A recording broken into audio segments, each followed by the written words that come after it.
Changing of the Jay Slater narrative, that is what we are here to discuss, ladies and gentlemen. Now, in our recent videos, most of you guys will be aware that we've been talking about the Airbnb. We've been focused on Affiliate. We're still not finished with those guys. I want to talk about the changing of narrative and what it looks like to me. When we look back at all of the information from when Debbie landed all the way up until the Isla interview, there seemed to be a particular type of narrative that was being pushed. The narrative that was being pushed to Debbie and the family clearly was someone had Jay.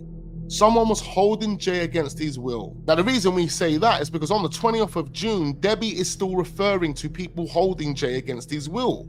Although we know today, in the present, in 2025, that Ayub and Rocky weren't strangers.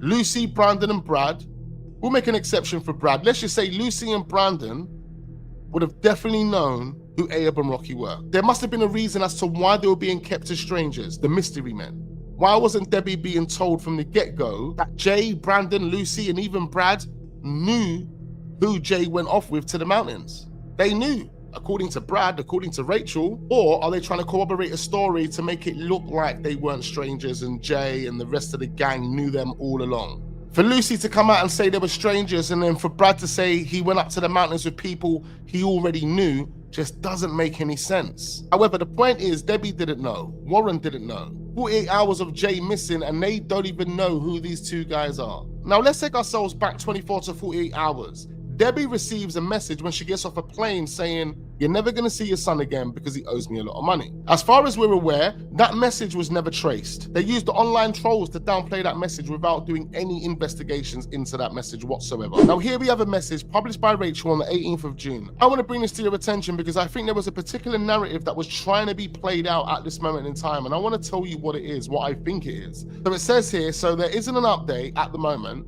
I'm now with my son, thankfully, and with Jay's mum and Lucy's mum. We are arranging plans. Now, that is the only part of the message I care about sharing with you guys. And the word that stands out to me is thankfully. Thank God. Oh, thank God. Was there really a need for her to say, I'm now with my son, thankfully, before mentioning Jay's mum and Lucy's mum? To some, that might not be a big deal, but remember, Rachel is trying to plant seeds. Rachel is trying to push a certain narrative, and a part of that is protecting Brad. But I think a part of that is making it look like someone does have Jay. For you to say, I'm now with my son, thankfully, it makes it look like Brad was also in trouble, but he got away, thankfully.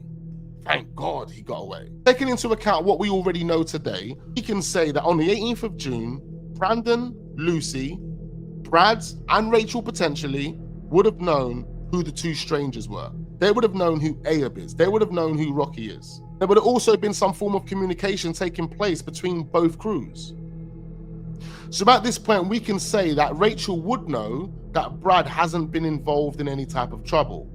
Brad was at a festival like he said he was. Or Brad went home with the key, and that's the reason why Jay went with these two guys. But what is the need for Rachel to say thankfully? Thank God, after saying, I'm now with my son. That also rubs salt on the wounds for Debbie, whose son's currently missing. See, look, the whole spill here is Rachel trying to push a certain narrative. A part of that narrative is to protect Brad, but in my opinion, it's starting to look like she wanted Debbie to believe that Jay was being held against his will. Why was she trying to push a narrative to make it look like Jay was being held against his will or someone was holding Jay? Even almost 2 weeks later in the video with Warren, she was abruptly saying, is this where they hold them? Is this where they keep them? I'm really starting to think that the initial narrative that was being painted was to make it look like something had happened to Jay because of something he had done, something he had got himself involved in. And that could lead to them saying to Debbie, in order to get Jay back, we're going to need a certain amount of money. And that could have been the reason why on the 18th, the 19th, around that period of time, the GoFundMe was set up. Now, the initial GoFundMe was set up for 10K by Rachel. It was then taken down, deemed as fake, and then Lucy set up the new one for 30K. See, we never really understood why 30K was needed for a missing person. And a lot of people alluded to the fact that there is this possible narrative that Jay is being held and they need to pay some sort of ransom. I honestly think that mind game initially was true. I think someone from the get-go was planting seeds, playing mind games, making it look a certain way, because there could have been a potential scam taking place. Someone was about to get blackmailed. Now, I'm not saying this is true, I'm not saying this is facts, I'm just saying this is what the information looks like. But I'm starting to feel like the initial approach was going to be blackmail. Some of the information does point in that direction. And I think Rachel was a part of making it look that way, without Debbie actually knowing what was going on, extremely confused, extremely overwhelmed, as you can imagine, combined with stress and anxiety. It's starting to look like someone was trying to take advantage in those early days. And I think the person that stepped in and put a dent to that narrative, which then led to those people involved having to change their narrative, was Mark Williams Thomas. I think like they felt like they were going to be dealing with the police and more or less the police only. Never thought they were going to have someone snooping like Mark Williams Thomas. And the moment Mark Williams Thomas landed and let the world know he was involved in this investigation was the moment they decided they needed to change their narrative. That was the moment they decided not only do they need to change their narrative or a part of their narrative, but we need to use Mark Williams Thomas to do that. We're going to play Mark Williams Thomas. We're going to make Mark Williams Thomas believe that Jay went to this Airbnb with people that he knew and accidentally fell off a cliff. Another thing I realized is Mark Williams Thomas saw it as we saw it when he was given the stories by the friends. But is it a coincidence that the moment Mark Williams Thomas started to talk about Ayub, started talking about putting his picture out in the media if he didn't come forward, was the moment he was pushed to the side? Literally, people started calling him out, saying that he's spreading lies, spreading conspiracies. People were using various different words to describe Mark Williams Thomas, including some content creators. But I think that was a domino effect of the initial trolling that Mark Williams Thomas started to receive. In my opinion, I think Mark Williams Thomas started receiving that trolling, especially from people within house, because he changed their initial narrative. There was no way in hell with Mark Williams Thomas on the ground in Tenerife, you are going to be able to sting Debbie for 10K, 20K, let alone 30K. If you really go back and look at the information, if you really go back and look at the narrative, what the narrative was looking like leading up to Ayub being revealed by Mark Williams Thomas, it was made to look like Jay had been kidnapped. It was made to look like Jay was being kept against his will, when really and truly Lucy and Brandon for definite knew that wasn't the case. Because they knew Ayub, they knew Rocky. Lucy had been to the Airbnb. So she could have spoke to Debbie and said, no, I've seen the guys. I went searching for Jay with those guys. Those guys don't have him. Those guys haven't got him, and there's further evidence to prove that Jay was at the Airbnb. Then why would Debbie still be thinking someone's taken him? See, when Brad referred to someone taking him, he never said that Debbie feels that way or other people in the camp feel that way. He said that people online are suggesting that Jay had been taken. But what I'm trying to make sense of is by the 20th, the 21st, the 22nd, the 23rd, the 24th, what has Brad, Lucy, and Brandon told Debbie? Because again, based on all of the information that Brad has, based on the story that they've been trying to give us, the only thing that Debbie should be thinking is Jay's accidentally fallen somewhere, which then makes you think, why would Debbie not want to go looking for Jay if he had just fallen somewhere in the mountains?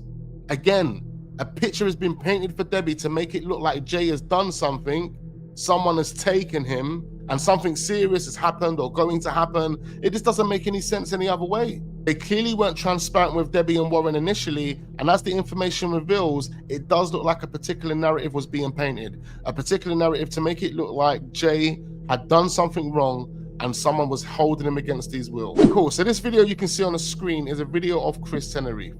This would have literally been 2 to 3 days after the Isla interview. This would have been a day after he found those glasses. But this is shortly before, like it says on the video, his TikTok page disappeared. After about 4 to 5 days, Chris's account reappeared. But Chris had a totally different attitude. Now, this is when, in my opinion, Chris would have been manipulated into buying a certain narrative. The master manipulators behind the scenes, one would be Rachel, but number 2 would have been his side chick. And his side chick has also admitted that. There would have been people in the ear of Chris Tenerife making him feel and think a certain way. Focused on that area, one where the glasses were found, and then on that, ravine where the 2 palm trees were. that's a real hotspot because he comes across really anxious, he comes across really paro. There's so many things to describe his character in this video, which is totally off for Chris. Because we've seen Chris recently, and Chris come across that way before this video. So what was making Chris really feel this way when he was recording this video? Remember, he said he found the glasses yesterday. They're gonna go back to that point to start searching again. Where he found the glasses would have been along the same path that Rachel and Warren would have walked the day before he found the glasses. So it makes me think at that point, when you found the glasses, what made you stop going any further than where those glasses were? Like, what did you do at that point? Did you continue walking? Did you go to the end of the path? And how was the glasses found when Chris Tenerife was walking along that path, but Warren, Rachel, Zach, and Debbie's partner, they wasn't able to spot those glasses? That's a bit weird. It's very, very questionable. And it's one of the reasons why in one of the last videos I said it is possible that someone like Rachel could have planted those glasses. But it's funny that I say that because I do have a source that told me months and months and months ago that those glasses belong to Ayub. I said to this person, how do you know if those glasses belong to Ayub? And they said they spoke to Ayub. They know Ayub. They had spoke to Ayub via the phone. And Ayub told them that he couldn't find the glasses that he had when he was at the Airbnb. I'm not too sure if they are the glasses, but this person believes that they are the glasses. It could be a reason as to why Chris is moving a bit anxious. He's moving a bit shook. He's moving a bit paranoid at this moment in time, because maybe he knows that these glasses are not Jay's. Whilst in Tenerife, Jay was actually wearing two different types of glasses. He had a Parada pair of glasses, and he also had a pair of Ray-Bans. Ray-Ban glasses are the glasses I believe he was wearing on the last night. They're the same glasses he would have been wearing allegedly in the back of the car if that was him. But I just don't remember seeing the Ray-Ban logo on the glasses when they were found broken on the floor. bottom of that ravine, about 20 to 30 meters to the left of the second palm tree, and about 20 to 25 meters in from the path, at the bottom of the shrubbery in the really dense area. That was where Jay's phone last pinged, not the Snapchat screenshot and not the Apple iPhone location. We used another software which creates a grid, and we can overlay it on onto the photographs, and it actually breaks it down into 5 square meter blocks, and we know exactly where it pinged. But it was so dense, trying to get through it, you can't see like a meter either side of you, and